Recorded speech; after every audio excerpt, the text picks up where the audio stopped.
এইবাৰ আমাৰ কলেজত যেতিয়া এনুৱেল কলেজ উইক হৈছিলে তেতিয়া ৰংগোলী কম্পিটিশ্যনত মই এজ এ জাজ আছিলোঁ আৰু জাজ কৰিবলৈ কেতিয়াবা বৰ অসুবিধা হয় কিয়নো তেওঁলোকৰ ৰংগোলীবোৰ বিৰাট ধুনীয়া আছিলে আৰু খুব ক্ৰিয়েটিভ আছিলে আৰু ভাল ভাল কিছুমান মেছেজ কনভে কৰিছিলে ছ'চাইটিক গতিকে আপোনালোককো দেখুৱালোঁ আৰু লগতে সেইদিনাখন 24 জানুৱাৰী 2025 আছিলে date is recognise as national girl child day আৰু আমাৰ কলেজত নেশ্যনেল গাৰ্ল চাইল্ড ডে উদযাপন কৰা হৈছিলে আৰু লগতে গাৰ্ল ষ্টুডেণ্টসকলক কিছুমান সেল্ফ ডিফেন্সৰ টেকনিক শিকোৱা হৈছিলে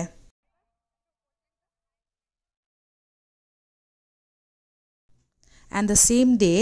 মেহেন্দি কম্পিটিশ্যনো আছিলে আৰু ষ্টুডেণ্টছৰ টেলেণ্ট দেখিছেনে বৰ ধুনীয়া ধুনীয়া ইউনিক ডিজাইনছ কিছুমান তেওঁলোকে ক্ৰিয়েট কৰিলে